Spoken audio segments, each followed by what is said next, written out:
Hello, my name is Cynthia Jamieson, and I will be talking to you today about innovative and contemporary software, specifically as it relates to health professions education. So, just an overview of what I'll be talking about today is what is the purpose of incorporating innovative or contemporary software into our curriculum? How do we select software given the broad amount of options available in educational technology? As well as I'll end with talking about a specific example of innovative software that I've used personally. So, why should we use innovative and contemporary software? Well, as healthcare professional educators, we have to be nimble and able to navigate the ever growing body of data to ensure that our students are prepared to care for patients, but also that they're prepared to navigate the digital era that they will practice medicine in. Part of this preparation is incorporating innovative and contemporary software into our curriculums. According to Rugart et al., innovative software, when used correctly, can support the delivery of our course content. Many of the software programs available actually encourages experiential and reflective learning by providing information in an engaging format that provides access to students in class and remotely on computers, tablets, cell phones, and allows collaborations between students. And this happens in person and remotely. So the amount of software that is available is endless and ever growing. So how do we decide which is the best software to incorporate into our courses and that will provide the best outcomes for our students? Selecting software can be overwhelming, which is why Bates in 2015 developed a checklist to help educators. He developed a mnemonic using the word sections to help guide educators how to choose appropriate software. The first thing to consider is the students.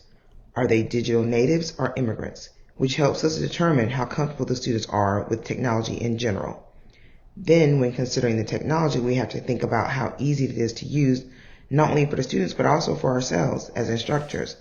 I am a self-proclaimed digital immigrant, and this is a huge factor when I incorporate software into my lessons. This leads us to the next thing to consider, which is cost. You need to consider not only the cost of the software, but the cost of time. How much time does it cost you to incorporate the software into your course, and is it worth the investment? The next part of the mnemonic to consider is teaching functions.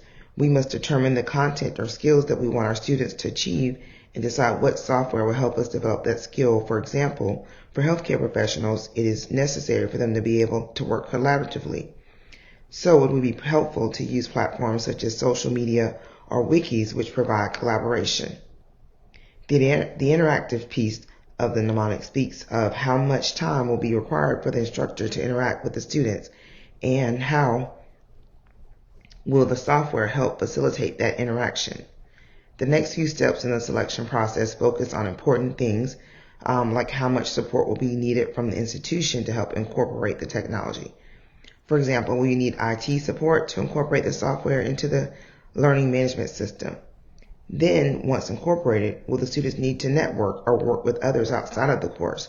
And will the software facilitate this in a streamlined and professional manner? The last step to consider is the security piece of the software. Will the software protect the personal information of the instructors and the students? And does the security follow the guidelines of the institution? So the educational technology I decided to review is YouTube. YouTube is the largest internet video sharing site and is used extensively by patients, students, and health professional educators to share, edit, and comment on educational info, according to Coran et al. It's also easy to use and easy to access in multiple settings by computer, tablets, or phones, which makes it easy to use during didactics and clinical settings. It also allows students to access data and learn at their own pace. And another benefit is that it's free to use, but there are ads which can be removed with a small monthly subscription fee of $11.99. The thing that I like about YouTube is very versatile. It can be used in a face-to-face classroom to supplement content that's being discussed during class. It can also be used in a hybrid format where students can review lectures or videos prior to coming to class and discuss them in a face-to-face format. And then also in online classes, it can be used strictly to deliver content in to supplement whatever articles or readings or whatever other content the instructor has. So I'm going to share my YouTube page with you. And one of the things that I really like about the YouTube platform is it's very intuitive to use. So it's web-based, but videos can be saved for later use. So I have just a library of some videos that I've saved from various things that I've done. And also videos can be shared by instructors and by learners. So if you see here, if you make it public, then actually you can share it with anyone who has interest in your topic. But you can also go to this site and create a shareable link that you can have a link that's copied to the clipboard. And then you go here, and once it's published, you can paste. And it'll take you to whatever. Hello, my name is Dr. Cynthia Jamison. I'm going to be... The fact that the platform allows you to share videos is helpful for instructors because we can share videos with our students, but also our students can share videos with us. The other thing I like that is also accessible offline. If you download the video, then you will be able to access it later. So that's also helpful as well. I also like the security features of this website. You have to log in to access your YouTube account. Also helpful for instructors and students is that you can create a playlist that creates a catalog of all the information that you've been collecting in terms of your videos. You can see here I have ATSU that lists all the videos that from previous courses, but also from information that I think may be helpful for my learning and teaching. It's also extremely easy to create a video. You can either go live and record as you talk, or you can also upload a video, which is typically what I do. Just go to my selection of videos that I have, and I can upload it. Usually takes a few minutes.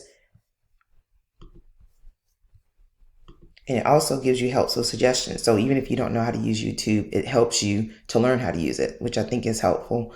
But it creates the video and a link that you can copy and paste. And it typically takes a little bit of time, but you can also decide if it's something that you want to share with kids, which typically I don't, just because of not because it's, bad content, but just because it's more appropriate for adult learners. And then essentially gives you the option to add subtitles, which is very important in terms of providing access to students and learners of all abilities. And then once it's uploaded, which it takes some of the time, then you save it and decide if you wanted to make it private or public. And if it's public, that means that you can share it with your students. If it's private, only you and others that you select can see it. So that's that security aspect of YouTube that I particularly think is helpful as educators. And it usually takes a few minutes. So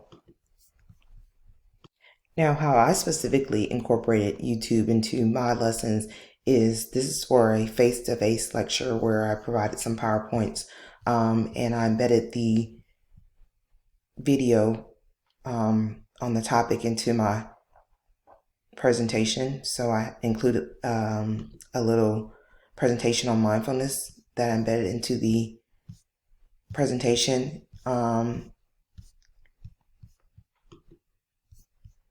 Which I think it engages students and allows them to be more present and feel like there's something other than just me talking the whole lecture. But it can also be used online, of course, because I did save this presentation and shared it with the students later. But I also can be used in just a strictly online course as well. Also, it's helpful that YouTube integrates with most learning management systems, and it really is easy to include with your lessons no matter what platform you decide to use.